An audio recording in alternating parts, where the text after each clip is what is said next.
तृतीय अध्याय। भगवान गजानन का प्रकट होना। कुछ काल व्यतीत होने पर माता पार्वती जी गर्भवती हुई। उन दिनों उनका मुखमंडल अत्यंत तेजोमय दिखाई देता था।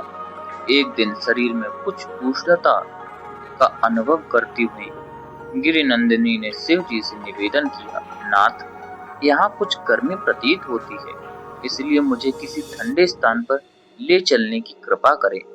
शिव जी ने उनका निवेदन मान लिया और उन्हें वृषभ पर चढ़ाकर ले चले। साथ ही सखियों और शिवगणों का समुदाय चल रहा था। देवताओं ने शिव जी को इस प्रकार यात्रा करते देखा तो वे अनेक प्रकार के मधुर मंगलमय बाजे बजाने लगे। चलते चलते वे पर्यटनी के सुंदर वन में पहुंचकर रुके। वहां अनेकों प्रकार के सुंदर सुगंधित पुष्प खिले थे। फलदार वृक्षों पर मीठे फल थे तथा उनकी सघनता से वातावरण अत्यंत सुहावना और सुखद शीतल हो रहा था।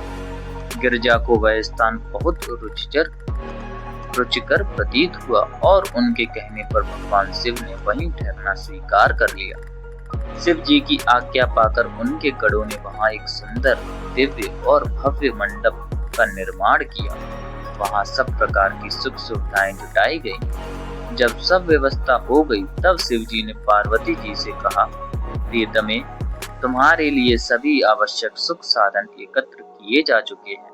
अन्य किसी वस्तु की आवश्यकता पड़े तो यह गण उपस्थित कर देंगे, इसीलिए तुम जब तक चाहो यहाँ रहो।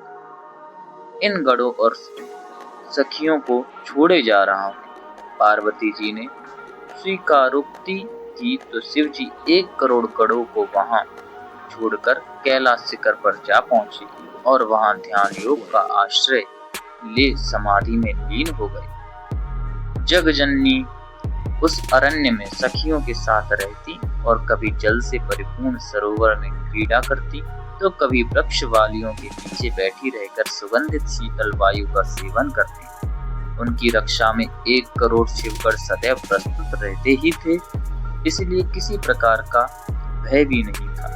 धीरे धीरे 9 मास पूर्ण हो गए। वातावरण अत्यंत शांत, सुखदायक और उल्लासवर्धक था। शीतल मंद समीर प्रवाहित हो रही थी। आकाश नितांत स्वच्छ हो गया था। ऐसे समय में गिरिनंदिनी के समक्ष चंद्रमा के समान परम हर्षोत्सक परम तत्व प्रकट हो गया। वे स्वयं साक्षात भगवान गणेश ही थे।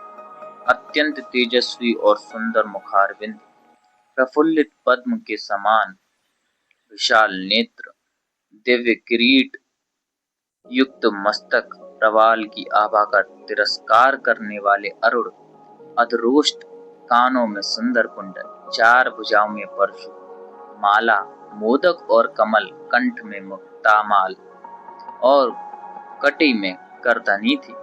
चरणों में ध्वज, अंकुश और कमल के चिन्ह बने थे। उस भुजा पुज्यमय चतुर्भुज रूप को देखकर पार्वती जी आवेग के कारण कांपने लगी। वे कुछ संयत होकर उन्होंने कहा, आप कौन हैं? अपना परिचय देने की कृपा करें। तेजोमय तत्व ने कहा, माता, मैं वही जिनके पुनः दर्शन की आपने कामना की और मेरे द्वापर में प्रकट होने का वचन दिया था। जगत के सर्ग पालन और लय का कर्ता और समस्त ब्रह्मांड का आदिश्वर गणेश मैं ही हूँ। गणेश, गणेश्वर, जगतपति, मयूरेश, विनायक, गजानन आदि मेरे ही नाम हैं। मैंने ही तेजस्वी ब्राह्मण के रूप में सिंदूर असुर से आपको बचाया था। मैंने त्रेता युग में असुरराज उपकृष्ण का वध किया था। अब इस द्वापर में पुनः आपके पुत्र रूप में प्रकट हुआ हूँ। इस अवतार से मैं सिंदूर को मारकर तीनों लोकों का भय दूर करूंगा। अब मेरा नाम गजानन होगा।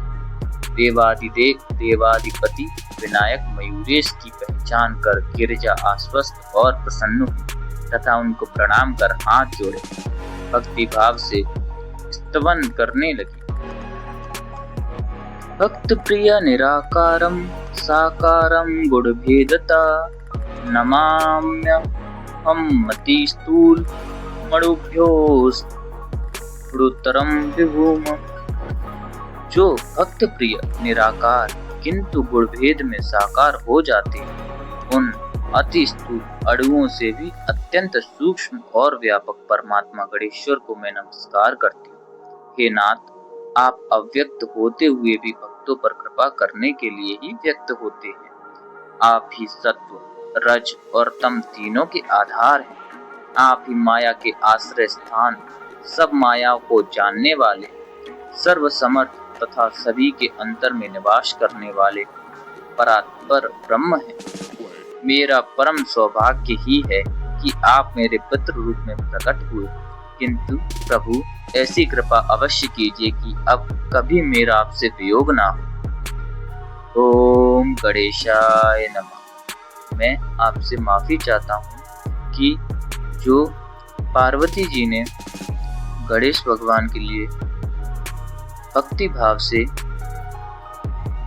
बोला, ये भक्त प्रिय निराकारम साकारम गुणभेदता नमाभ्यम अतिमस्त स्थूल मणुभ्योस दुराब विभुम। इस श्लोक को मैं अच्छे से नहीं बोल पाया, उसके लिए माफी चाहता हूँ। आपको जो सामने स्क्रीन है उससे पढ़ लीजिएगा। धन्यवाद।